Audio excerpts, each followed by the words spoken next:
नमस्कार दोस्तों, स्वागत है आपका हमारे चैनल स्टडी ऑल में। जी हाँ दोस्तों, आज हम बात करेंगे एमपी टेट वर्ग 3 की तैयारी के लिए आपके लिए हम लेकर आए हैं दोस्तों आज बाल विकास और पर्यावरण का मॉडल पेपर। जी हाँ दोस्तों, ये आपका आज का तीसरा प्रैक्टिस मॉडल पेपर होगा। इससे पहले भी हमने आपके लिए 2 मॉडल पेपर ला दिए हैं दोस्तों। अगर आपने उनको अभी तक नहीं देखा है तो नीचे डिस्क्रिप्शन में आपको उनके लिंक मिल जाएगी, आप जाकर देख सकते हैं। बहुत ही इंपॉर्टेंट क्वेश्चन होंगे दोस्तों। पूरे क्वेश्चन आपकी एग्जाम एमपी टेट वर्ग 3 को ध्यान में रखते हुए बनाए गए हैं। तो चलिए दोस्तों, देखते हैं कि आज का बाल विकास एवं शिक्षा शास्त्र के प्रश्न क्या है। इससे पहले दोस्तों, अगर आप चैनल को पहली बार देख रहे हैं या चैनल पर नए हैं तो चैनल को सब्सक्राइब कर लीजिए और बेल आइकन पर प्रेस कर लीजिए ताकि न्यू वीडियो की नोटिफिकेशन आपको लगातार मिलती रहे। दोस्तों, वीडियो को अंत तक देखिएगा और वीडियो पसंद आए तो लाइक और शेयर जरूर कीजिएगा। तो चलिए दोस्तों, देखते हैं कि आज बाल विकास एवं शिक्षा शास्त्र से आज का पहला प्रश्न क्या है। तो पहला प्रश्न है दोस्तों आपका, किस विधि में उद्दीपन अनुक्रिया के मध्य होने वाले संबंधों का अध्ययन किया जाता है। बहुत ही इंपॉर्टेंट क्वेश्चन है दोस्तों आपके एग्जाम के लिए कि वह कौन सी विधि है जिसमें उद्दीपन अनुक्रिया के मध्य होने वाले संबंधों का अध्ययन किया जाता है।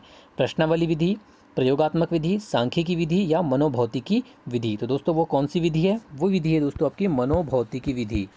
मनोभौतिकी विधि के अंतर्गत ही उद्दीपन अनुक्रिया के मध्य होने वाले संबंधों का अध्ययन किया जाता है। तो आपका आंसर हो जाएगा दोस्तों ऑप्शन नंबर डी। याद रखना है, बहुत ही इंपॉर्टेंट क्वेश्चन दोस्तों। ये क्वेश्चन एग्जाम में पहले भी पूछा जा चुका है और दोस्तों इसकी पूरी संभावना है कि आपके एग्जाम में भी पूछा जा सकता है, इसलिए याद रखना है आपको ऑप्शन नंबर डी, मनोभौतिकी विधि। चलिए क्वेश्चन नंबर 2 देखते हैं। निम्नलिखित में से वह मनोवैज्ञानिक विधि बताइए जो किसी बालक की समस्या का अध्ययन करने के लिए सबसे कम उपयोगी है। आपको बताना है दोस्तों कि वह कौन सी विधि है जो किसी बालक की समस्या को अध्ययन करने में सबसे कम उपयोगी है, जिसका प्रयोग सबसे कम होता है। परीक्षण विधि, केस स्टडी विधि, निरीक्षण विधि या प्रयोगात्मक विधि। तो दोस्तों वो कौन सी विधि है जो सबसे कम उपयोगी है? वो है आपकी प्रयोगात्मक विधि। कौन सी है दोस्तों? वो है आपकी प्रयोगात्मक विधि जो सबसे कम उपयोगी है। नेक्स्ट क्वेश्चन देखते हैं। क्वेश्चन नंबर 3 है, शिक्षा मनोविज्ञान के अंतर्गत अध्ययन किया जाता है अभिवृत्तियों का, रुचियों का, अभिक्षमताओं का या इन सभी का। तो दोस्तों शिक्षा मनोविज्ञान के अंतर्गत किसका अध्ययन किया जाता है? अभिवृत्तियों का भी किया जाता है, रुचियों का भी किया जाता है और अभिक्षमताओं का भी किया जाता है। तो दोस्तों आपका आंसर क्या हो जाएगा? ऑप्शन नंबर डी, इन सभी का। चलिए नेक्स्ट क्वेश्चन की ओर बढ़ते हैं। उपचारात्मक विधि उपयोगी है सभी बालकों की उन्नति में, प्रतिभावान बालकों के लिए, पिछड़े बालकों के सुधार में या उपरोक्त सभी के लिए। तो दोस्तों जो उपचारात्मक विधि उपयोगी है वो किसके लिए उपयोगी है? वो है दोस्तों जो पिछड़े हुए बालक रहते हैं उनके सुधार में यह विधि जो है उपयोग में आती है। तो आपका आंसर हो जाएगा ऑप्शन नंबर सी, पिछड़े बालकों के सुधार में उपचारात्मक विधि जो है वो उपयोगी है। क्वेश्चन नंबर 5 है, मनोविज्ञान की प्रथम प्रयोगशाला स्थापित हुई थी 1880 जर्मनी में, 1930 फ्रांस में, 1879 जर्मनी में या 1890 स्वीडन में। तो दोस्तों जो मनोविज्ञान की प्रथम प्रयोगशाला स्थापित हुई थी वो कब हुई थी? वो हुई थी दोस्तों सन 1879 में, 1879 में, और वो कहाँ हुई थी? जर्मनी में। तो आपका आंसर क्या हो जाएगा दोस्तों? Option number C. याद रखिएगा, ये भी क्वेश्चन बहुत ही इंपॉर्टेंट है। नेक्स्ट क्वेश्चन की ओर बढ़ते हैं। मनोविश्लेषण संप्रदाय की स्थापना करने का श्रेय है। आपको बताना दोस्तों कि मनोविश्लेषण संप्रदाय की स्थापना करने का श्रेय किससे जाता है? John Dewey, Sigmund Freud, E B Titchener या जेम्स एंजिल को। तो दोस्तों इसका श्रेय जाता है आपके सिगमंड फ्रायड को। जी हाँ दोस्तों, ऑप्शन नंबर बी आपका आंसर हो जाएगा। मनोविश्लेषण संप्रदाय की स्थापना करने का श्रेय किससे जाता है? सिगमंड फ्रायड को जाता है। नेक्स्ट क्वेश्चन की ओर बढ़ते हैं। वर्तमान में मनोविज्ञान है चेतना का विज्ञान, व्यवहार का विज्ञान, मस्तिष्क का विज्ञान या आत्मा का विज्ञान। दोस्तों जो वर्तमान में जो मनोविज्ञान है वो किसका विज्ञान है? वो है दोस्तों आपका व्यवहार का विज्ञान। किसका विज्ञान है? व्यवहार का विज्ञान माना जाता है वर्तमान का मनोविज्ञान। नेक्स्ट क्वेश्चन की ओर बढ़ते हैं। जेवी वॉटसन ने मनोविज्ञान के किस संप्रदाय को प्रतिपादित किया है? मोस्ट आईएमपी क्वेश्चन आपको बताना है दोस्तों कि जेवी वॉटसन जो हैं उन्होंने मनोविज्ञान के किस संप्रदाय को प्रतिपादित किया है? प्रयोजनवाद को, गेस्टाल्टवाद को, व्यवहारवाद को या संरचनावाद को। तो दोस्तों जो जीवी वॉटसन है उन्होंने मनोविज्ञान के जिस संप्रदाय को प्रतिपादित किया है वो है आपका व्यवहारवाद। कौन सा है? व्यवहारवाद संप्रदाय को प्रतिपादित किया है। तो आपका आंसर क्या हो जाएगा? Option number C. Next question की ओर बढ़ते हैं। क्वेश्चन नंबर 9 है, मनोवैज्ञानिक अध्ययन की किस विधि में व्यक्ति द्वारा स्वयं के अपने अंतःकरण का विश्लेषण किया जाता है? बहुत ही इंपॉर्टेंट क्वेश्चन है दोस्तों कि मनोविज्ञान अध्ययन की किस विधि में व्यक्ति द्वारा स्वयं के अपने अंतःकरण का विश्लेषण किया जाता है। तो दोस्तों वो कौन सी विधि है? बहिदर्शन विधि, अंतर्दर्शन विधि, प्रयोगात्मक विधि या प्रश्नावली विधि? तो वो विधि है दोस्तों आपकी कौन सी? अंतर्दर्शन विधि है। याद रखिएगा, अंतर्दर्शन विधि है आपका answer, option number B. Next question है क्वेश्चन नंबर 10। शिक्षा से मेरा अभिप्राय बालक एवं मनुष्य के शरीर, मस्तिष्क एवं आत्मा के सर्वोत्तम अंश की अभिव्यक्ति है। कथन किसका है? आपको बताना दोस्तों कि शिक्षा से मेरा अभिप्राय बालक एवं मनुष्य के शरीर, मस्तिष्क एवं आत्मा के सर्वोत्तम अंश की अभिव्यक्ति से यह कथन किसके द्वारा दिया गया? गांधी, स्किनर, डॉक्टर राधाकृष्णन या प्लेटो? तो दोस्तों यह कथन दिया गया है आपका महात्मा गांधी के द्वारा। तो आपका आंसर क्या हो जाएगा? Option number A, Gandhi. Next question देखते हैं। शिक्षा मनोविज्ञान उपयोगी है पाठ्यक्रम के सुधार में, शिक्षण विधियों के प्रयोग में, शिक्षण विधियों की खोज में या उपरोक्त सभी में? तो दोस्तों जो शिक्षा मनोविज्ञान होता है वो किस में सहायक होता है? आपके पाठ्यक्रम के सुधार में भी सहायक होता है, शिक्षण विधियों के प्रयोग में भी सहायक होता है और शिक्षण विधियों की खोज में भी सहायक होता है। तो आपका आंसर क्या हो जाएगा? ऑप्शन नंबर डी, उपरोक्त सभी में शिक्षा मनोविज्ञान जो है वो ए, बी, सी तीनों ही में उपयोगी है। Question number 12। किस विद्वान ने मनुष्य की अंतर्निहित पूर्णता की अभिव्यक्ति को ही शिक्षा माना है? बहुत अच्छा क्वेश्चन है दोस्तों, आपको बताना है कि किस विद्वान ने मनुष्य की अंतर्निहित पूर्णता की अभिव्यक्ति को ही शिक्षा माना है। Mahatma Gandhi, John Stuart Mill, Vivekananda या टिचनर? तो किसने माना है दोस्तों? वो माना है आपके स्वामी विवेकानंद ने। तो आपका आंसर क्या हो जाएगा? Option number C, Vivekananda. 13 number question है। मनोविज्ञान के किस संप्रदाय की स्थापना विश्वविद्यालय में न होकर नैदानिक परिसर में हुई थी? प्रकार्यवाद, व्यवहारवाद, प्रयोजनवाद या मनोविश्लेषणवाद? तो किस संप्रदाय की हुई थी? वो हुई थी आपकी ऑप्शन नंबर डी, मनोविश्लेषणवाद की। याद रखिएगा, मनोविश्लेषणवाद संप्रदाय की स्थापना जो है वो विश्वविद्यालय में न होकर नैदानिक परिसर में हुई थी। बहुत ही अच्छा क्वेश्चन है, एग्जाम में क्वेश्चन रिपीट होता है बार बार, याद रखना है आपको। मनोविश्लेषणवाद आपका आंसर होगा। नेक्स्ट क्वेश्चन की ओर चलते हैं। 14 नंबर क्वेश्चन है। शिक्षा मनोविज्ञान उपयोगी है समय सारणी बनाने में, परीक्षा प्रश्न पत्र बनाने में, शिक्षण विधि के सुधार में या उपरोक्त सभी में? तो दोस्तों जो शिक्षा मनोविज्ञान उपयोगी होता है वो समय सारणी बनाने में भी होता है, परीक्षा के प्रश्न पत्र बनाने में भी होता है और शिक्षण विधि में सुधार हेतु भी उपयोगी होता है। तो आपका आंसर क्या हो जाएगा? ऑप्शन नंबर डी का आंसर हो जाएगा। 15 नंबर क्वेश्चन देखते हैं। बच्चों में अंतर्दर्शन की प्रवृत्ति होती है अत्यधिक, सामान्य, बहुत कम या ये सभी? तो दोस्तों जो बच्चों में जो अंतर्दर्शन की प्रवृत्ति होती है वो बहुत कम होती है।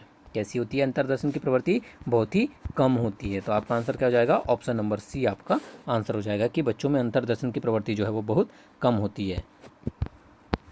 क्वेश्चन नंबर 16 देखते हैं। शिक्षा मनोविज्ञान का महत्व है विद्यार्थियों की कमजोरियों का ज्ञान प्राप्त करने में, विद्यार्थियों को समझाने में, विद्यार्थियों को उत्प्रेरित करने में या उपरोक्त सभी में? तो दोस्तों जो शिक्षा मनोविज्ञान का जो महत्व होता है वो विद्यार्थियों की कमजोरियों का ज्ञान प्राप्त करने में भी होता है, विद्यार्थियों को समझाने में भी होता है और विद्यार्थियों को उत्प्रेरित करने में भी होता है। तो आपका आंसर क्या हो जाएगा दोस्तों? ऑप्शन नंबर डी आपका आंसर हो जाएगा। नेक्स्ट क्वेश्चन की ओर बढ़ते हैं। शिक्षण मनोविज्ञान पर आधारित है। आपको बताना है कि शिक्षण मनोविज्ञान पर कौन सी पद्धति आधारित है? किंडरगार्टन पद्धति, मॉन्टेसरी पद्धति, खेल पद्धति या ये सभी? तो दोस्तों शिक्षण मनोविज्ञान पर जो है वो किंडरगार्टन पद्धति, मॉन्टेसरी पद्धति और खेल पद्धति, ये तीनों ही पद्धति शिक्षण मनोविज्ञान पर आधारित है। तो आपका आंसर क्या हो जाएगा? ऑप्शन नंबर डी, ये सभी। क्वेश्चन नंबर 18 देखते हैं। समन्वित व्यक्तित्व के विकास का अर्थ होता है। आपको बताना है दोस्तों कि समन्वित व्यक्तित्व के विकास का क्या अर्थ होता है?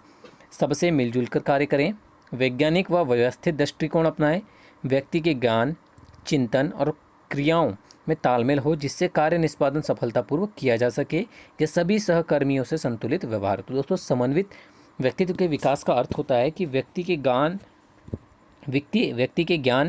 चिंतन और क्रियाओं में तालमेल हो जिससे कि कार्य का निष्पादन सफलतापूर्वक किया जा सके। यह समन्वित व्यक्ति के विकास का अर्थ होता है। तो आपका आंसर क्या हो जाएगा दोस्तों? ऑप्शन नंबर सी आपका आंसर हो जाएगा।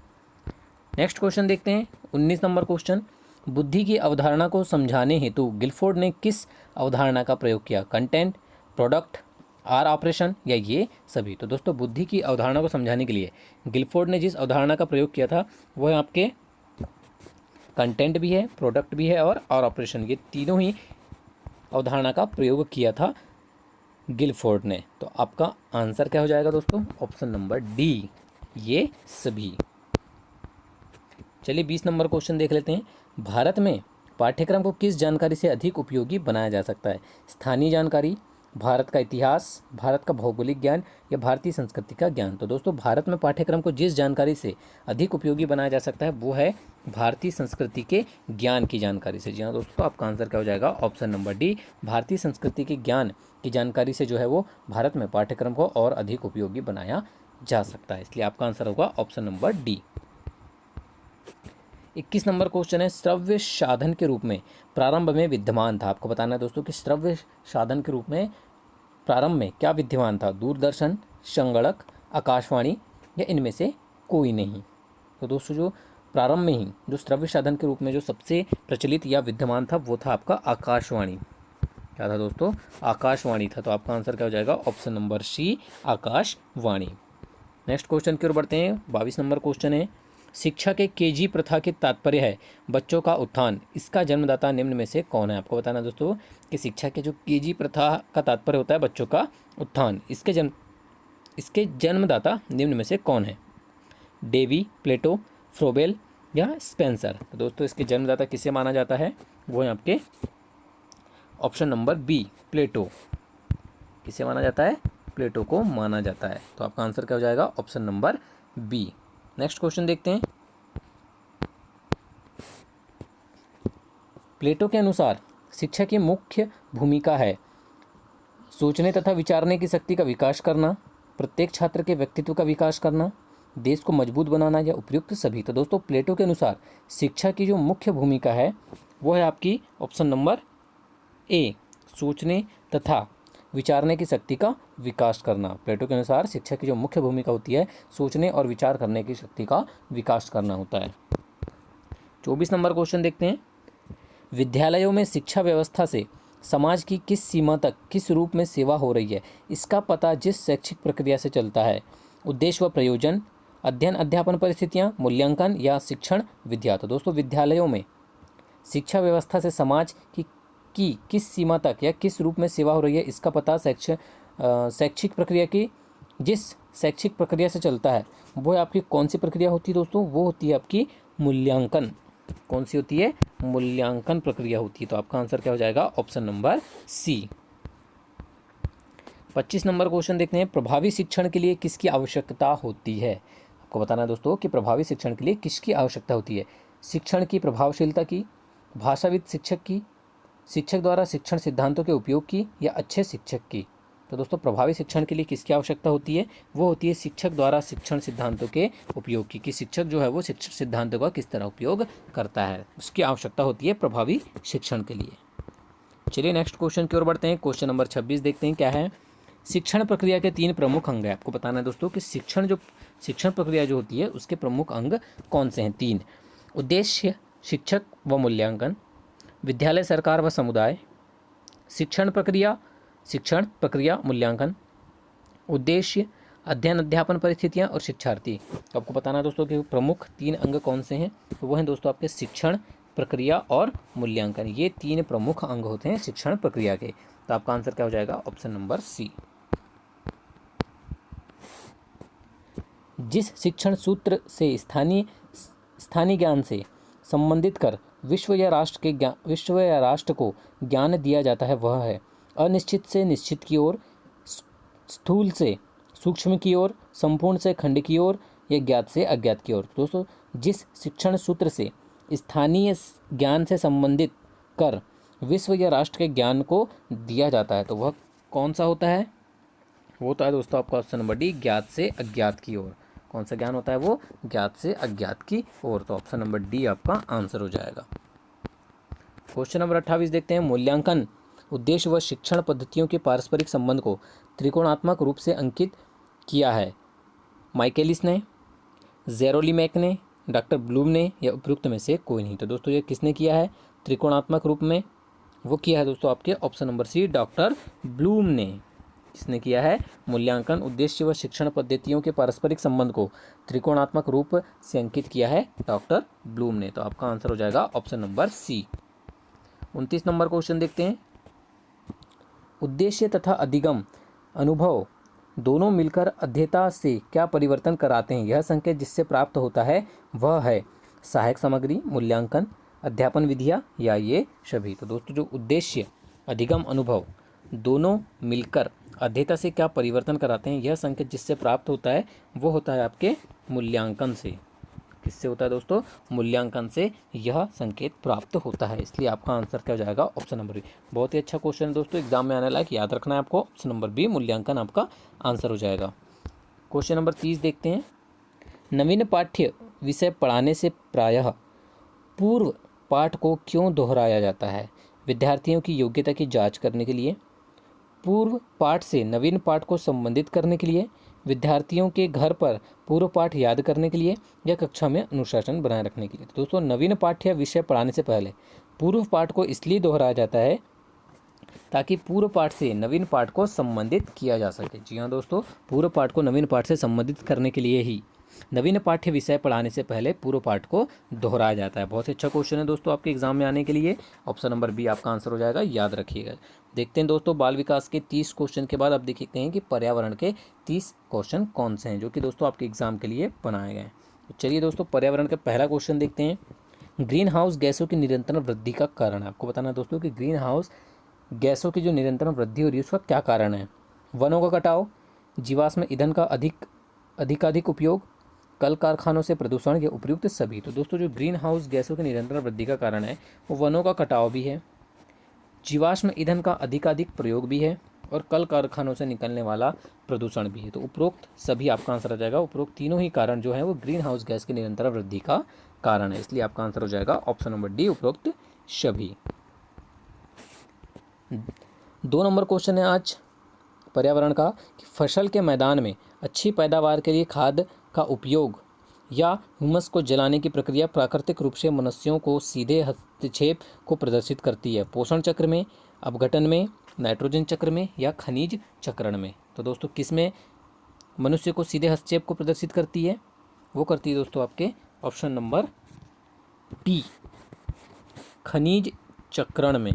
इसमें खनिज चक्रण में प्राकृतिक रूप से सीधे मनुष्यों के हस्तक्षेप को प्रदर्शित करती है। किसमें? खनिज चक्रण में। याद रखना दोस्तों आपको, बहुत ही इंपॉर्टेंट क्वेश्चन है। नेक्स्ट क्वेश्चन की ओर बढ़ते हैं। पर्यावरण का 3 नंबर का क्वेश्चन है आज, नाइट्रेट के रूप में ऑक्सीकरण होता है। बहुत ही इंपॉर्टेंट क्वेश्चन दोस्तों, एग्जाम में बार बार ये क्वेश्चन रिपीट होता है कि नाइट्रेट के रूप में ऑक्सीकरण होता है प्रकाश संश्लेषी क्रिया द्वारा, रसायन संश्लेषी क्रिया द्वारा, मृतपोषी द्वारा, या उपयुक्त में से कोई नहीं। तो दोस्तों किसके द्वारा होता है नाइट्रेट में रूपांतरण या ऑक्सीकरण? वो होता है दोस्तों आपका मृतपोषी के द्वारा। ऑप्शन नंबर सी आपका आंसर हो जाएगा, मृतपोषी के द्वारा ही नाइट्रेट में ऑक्सीकरण होता है।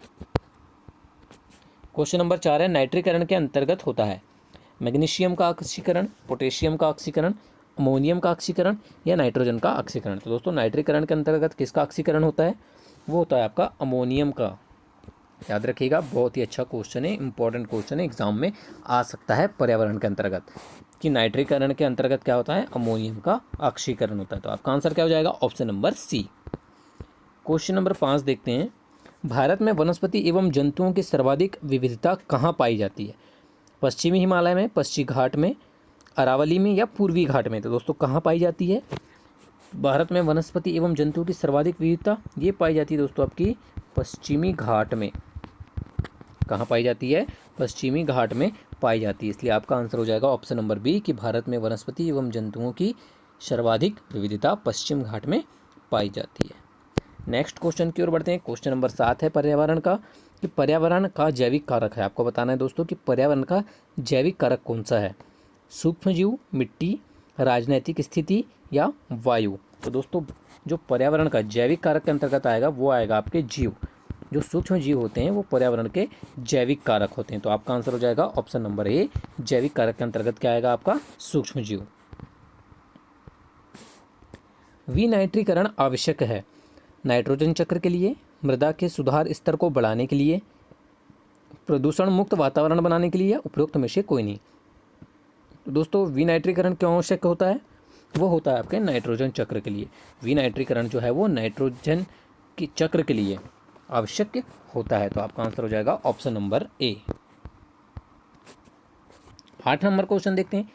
भूमि की एक संकरी पट्टी जो 2 बड़े दो भूखंडों को जोड़ती है उसे क्या माना जाता है?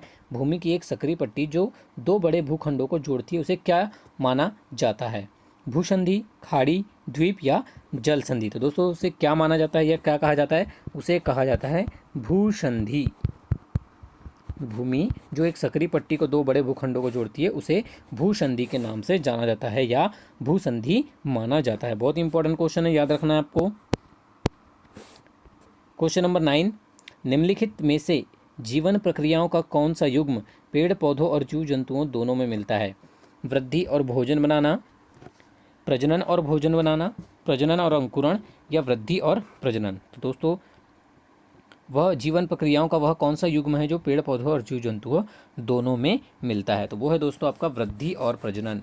बहुत ही इंपॉर्टेंट क्वेश्चन है दोस्तों। वृद्धि और प्रजनन जो है वो ऐसी जीवन प्रक्रियाओं का युग्म है जो पेड़ पौधों और जीव जंतुओं दोनों में देखने को मिलता है। तो आपका आंसर हो जाएगा ऑप्शन नंबर डी, वृद्धि और प्रजनन। कांसा के विषय में जिसका उपयोग गोलकुंडा के किले में मिली तोप में किया गया था, सही कथन चुनिए। आपको बताना है दोस्तों कि कांसा के संबंध में कौन सा कथन सत्य है। कांसा तांबा तथा टीन के मिश्र धातु है। कांसा तांबा तथा प्लेटिनम की मिश्र धातु है। कांसा एक तत्व है। कांसा तांबा तथा जस्ता की मिश्र धातु है। आपको बताना है दोस्तों कि कांसा के संबंध में कौन सा कथन सत्य है। तो दोस्तों जो कांसा होता है वो आपका कॉपर और टीन, तांबा और टीन का क्या होती है? मिश्र धातु होती है कांसा। तो आपका आंसर क्या हो जाएगा? Option number A. 11 number question देखते हैं पर्यावरण का। निम्नलिखित ऊर्जा स्रोतों में से कौन सा सर्वोत्तम पर्यावरण के अनुकूल है? पेट्रोलियम उत्पाद, कल कारखाने, नाभिकीय विखंडन या सौर सेल? तो दोस्तों निम्नलिखित ऊर्जा स्रोतों में से जो सर्वोत्तम पर्यावरण के अनुकूल है वो है आपका, सभी को पता है, सौर सेल। सौर सेल जो है वो सर्वोत्तम पर्यावरण के अनुकूल है। यह एक ऐसा ऊर्जा का स्रोत है। तो आपका आंसर हो जाएगा option number D. 12 number question देखते हैं। संसाधन जो किसी क्षेत्र में पाए जाते हैं परंतु जिनका अभी उपयोग नहीं किया गया उन्हें क्या कहा जाता है? संभावित संसाधन, वास्तविक संसाधन, शिकार संसाधन या मूल्यवान संसाधन? तो दोस्तों ऐसे संसाधन जो किसी क्षेत्र में पाए जाते हैं परंतु जिनका अभी उपयोग नहीं किया गया है उन्हें कौन से संसाधन कहते हैं? उन्हें कहा जाता है संभावित संसाधन। याद रखिएगा क्या कहा जाता है उन्हें? संभावित संसाधन के नाम से जाना जाता है या कहा जाता है। 13 नंबर है पर्यावरण। 13 नंबर क्वेश्चन पर्यावरण का आज कि ओजोन परत के क्षयीकरण का प्रमुख कारण निम्नलिखित में से कौन सा है? पराबैंगनी किरणें, क्लोरोफ्लोरोकार्बन, कार्बन डाइऑक्साइड या उपरोक्त में से कोई नहीं? तो दोस्तों जो ओजोन परत के क्षयीकरण का जो प्रमुख कारण है निम्नलिखित में से वो कौन सा है? वो है दोस्तों आपका क्लोरोफ्लोरोकार्बन, CFC। कौन सा है? CFC या क्लोरोफ्लोरोकार्बन। 14 नंबर क्वेश्चन है निम्न प्रदूषकों में कौन सा अम्ल वर्षा होने का प्रमुख कारण है? आपको बताना है दोस्तों कि कौन सा प्रदूषक जो है वो अम्ल वर्षा होने का प्रमुख कारण है। Carbon dioxide, hydrogen peroxide, carbon monoxide या सल्फर डाइऑक्साइड? तो वो कौन सा कारण है दोस्तों प्रमुख? वो है आपका option number D, sulphur dioxide. Sulphur dioxide जो है वो ऐसा प्रदूषक है जो अम्ल वर्षा होने का एक प्रमुख कारण है। याद रखिएगा ऑप्शन नंबर डी आपका आंसर हो जाएगा, सल्फर डाइऑक्साइड। 15 नंबर क्वेश्चन है किसके नेतृत्व में चिपको आंदोलन को बल मिला? सभी को पता है दोस्तों कि चिपको आंदोलन को किसके नेतृत्व में बल मिला था? वो मिला था सुंदरलाल बहुगुणा। किसके मिला था? सुंदरलाल बहुगुणा के नेतृत्व में जो है वो चिपको आंदोलन को बल मिला था। तो आपका आंसर क्या हो जाएगा? Option number C. Next question देखते हैं, क्वेश्चन नंबर 16। मरकरी या पारा जो होता है एक विषैला तत्व है, इनमें से कौन सी युक्ति में पारा नहीं होता है? कंप्यूटर डिस्क, तेज प्रकाश वाले बल्ब, फ्लोरोसेंट बल्ब या थर्मामीटर? तो दोस्तों जिसमें जो पारा है, मरकरी या पारा नहीं उपस्थित होता है वो है आपका कंप्यूटर डिस्क। बाकी ये तीनों में आपका जो है पारा उपस्थित होता है। इनमें से कौन सा पुनः प्रसंस्करणीय है? दूध के पैकेट, अनाज के डिब्बे, एल्यूमिनियम के डिब्बे, उपयुक्त सभी? तो दोस्तों निम्नलिखित में से जो पुनः प्रसंस्करणीय है वो है आपके उपरोक्त सभी, दूध के पैकेट भी, अनाज के डिब्बे भी और एल्यूमिनियम के डिब्बे भी। तो आपका आंसर क्या हो जाएगा? Option number D. 18 number question है इनमें से कौन सी गतिविधि पर्यावरणीय मैत्री मानसिकता को इंगित करती है? बेकार टायर को खुले मैदान में फेंक देना, बेकार टायर को खेल के मैदान में फेंक देना, सड़क के किनारे खुदे गड्ढों में फेंकना, सभी कचरों को इकट्ठा कर कचरे के डिब्बे में फेंकना। तो दोस्तों जो ऐसी गतिविधि जो पर्यावरणीय मैत्री मानसिकता को इंगित करती है निम्नलिखित में से, वो है आपकी ऑप्शन नंबर डी कि सभी कचरों को इकट्ठा कर कचरे के डिब्बे में फेंकना। ये एक ऐसी गतिविधि है जो पर्यावरणीय मैत्री मानसिकता को इंगित करती है। तो आपका आंसर क्या हो जाएगा दोस्तों? Option number D. 19 number question है, निम्न में से कौन सी ग्रीन हाउस गैस नहीं है? Carbon dioxide, methane, nitrous oxide या ऑर्गन। तो दोस्तों जो गैस आपकी ग्रीन हाउस गैस के अंतर्गत नहीं आएगी वो है आपकी ऑर्गन गैस। कौन सी? ऑर्गन गैस जो है वो आपकी ग्रीन हाउस गैस के अंतर्गत नहीं आएगी। बाकी कार्बन डाइऑक्साइड, मीथेन और नाइट्रस ऑक्साइड ये तीनों ही आपकी ग्रीन हाउस गैसें हैं। 20 नंबर क्वेश्चन है, निम्नलिखित में से कौन सा पर्यावरण का भौतिक कारक है? आपको बताना है दोस्तों कि पर्यावरण का भौतिक कारक कौन सा है। पेड़ पौधे, वायु, मनुष्य या सूक्ष्म जीव। तो दोस्तों निम्नलिखित में से जो भौतिक कारक के अंतर्गत आएगा वो आएगा आपका वायु। वायु जो है वो एक भौतिक कारक है पर्यावरण का। नेक्स्ट क्वेश्चन देखते हैं। पर्यावरण के कारक हैं भौतिक कारक, जैविक कारक, सांस्कृतिक कारक या ये सभी। तो दोस्तों पर्यावरण के जो कारक के अंतर्गत आएगा वो आपके भौतिक कारक भी आते हैं, जैविक कारक भी और सांस्कृतिक कारक भी, तीनों ही कारक इसके अंतर्गत आते हैं। तो आपका आंसर क्या हो जाएगा? Option number D. Tiger project से संबंधित नहीं है। सुंदरवन, सरिस्का, चंबल या इंद्रावती। तो दोस्तों सुंदरवन, इंद्रावती और सरिस्का ये तीनों ही आपके टाइगर प्रोजेक्ट से संबंधित है। जो चंबल है ये नहीं है। तो आपका आंसर क्या हो जाएगा दोस्तों? Option number C. 23 number question है, पर्यावरण अध्ययन के संदर्भ में निम्नलिखित में से कौन सा कथन सत्य नहीं है? पर्यावरण अध्ययन के अंतर्गत मुख्य रूप से जलमंडल का अध्ययन किया जाता है। पर्यावरण अध्ययन का संबंध मानव स्वास्थ्य से भी है। पर्यावरण अध्ययन की शिक्षा की शुरुआत प्राथमिक कक्षा से होनी चाहिए या पर्यावरण अध्ययन की शिक्षा वर्तमान परिस्थितियों को देखते हुए अनिवार्य होनी चाहिए। तो दोस्तों पर्यावरण अध्ययन के संदर्भ में कौन सा कथन जो है वो सत्य नहीं है? वो है आपका ऑप्शन नंबर ए कि पर्यावरण अध्ययन के अंतर्गत मुख्य रूप से जलमंडल का ही अध्ययन किया जाता है। यह कथन पूर्ण तरीके से सत्य नहीं है। बाकी आपके बी, सी और डी ये तीनों ही ऑप्शन आपके सही हैं पर्यावरण अध्ययन के संदर्भ में। 24 नंबर क्वेश्चन है, पर्यावरण अध्ययन के शिक्षण के संदर्भ में निम्नलिखित में से क्या महत्वपूर्ण है? विषय वस्तु का चयन सामाजिक परिप्रेक्ष्य में होना चाहिए। भिन्न भिन्न विषयों का एकीकरण होना चाहिए। पाठ्यक्रम द्वारा छात्रों के सामाजिक, भावनात्मक, आध्यात्मिक पक्षों के विकास पर बल दिया जाना चाहिए। यह उपयुक्त सभी। तो दोस्तों पर्यावरण अध्ययन के शिक्षण के संदर्भ में निम्नलिखित में से जो महत्वपूर्ण है वो आपका ए, बी, सी तीनों ही कथन महत्वपूर्ण है। तो आपका आंसर क्या जाएगा? Option number D. 25 number question है, पर्यावरण अध्ययन का क्षेत्र है पारिस्थितिकी, वानिकी, जैव प्रौद्योगिकी या ये सभी। दोस्तों आपके पर्यावरण अध्ययन के अंतर्गत पारिस्थितिकी, वानिकी और जैव प्रौद्योगिकी ये तीनों ही सम्मिलित होते हैं। तो आपका आंसर क्या हो जाएगा? ऑप्शन नंबर डी ये सभी। 26 नंबर क्वेश्चन है दोस्तों, टूटता तारा या उल्का है एक तारा जिसके एक सिरे पर पूंछ होती है। उल्काव जो पृथ्वी के वायुमंडल में प्रवेश करते ही आग पकड़ लेता है। एक समान गति से चलने वाला तारा या एक चमकता पिंड जो वायुमंडल में एक समान गति से चलता है।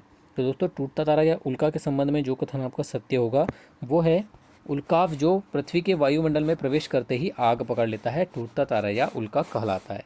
आपका आंसर हो जाएगा दोस्तों ऑप्शन नंबर बी। चलिए 27 नंबर क्वेश्चन देखते हैं पर्यावरण का कि जैव मंडल के विषय में सबसे उपयुक्त कथन है। मनुष्य का तात्कालिक परिवेश है, पौधे और पशु को जगत है, भूमि, जल, वायु, पौधे और पशु इसमें सम्मिलित होते हैं या पर्यावरण के विभिन्न परिमंडल सम्मिलित होते हैं। तो दोस्तों जो जैव मंडल के विषय में जो सबसे उपयुक्त कथन है वो है आपका ऑप्शन नंबर सी कि यहाँ पर भूमि, जल, वायु, पौधे और पशु सभी सम्मिलित होते हैं। इसलिए जैव मंडल के विषय में सबसे उपयुक्त कथन यही होगा आपका option number C. 28 number question देखते हैं, निम्नलिखित में से पेट्रोलियम से सही अभिलक्षण चुनिए। अच्छी गंध का पतला नीला रंगीन द्रव्य, बिना गंध का गाढ़ा तथा गहरे रंग का तरल पदार्थ, बदबूदार गाढ़ा गहरे रंग का तेल या बदबूदार पतला पीला द्रव्य।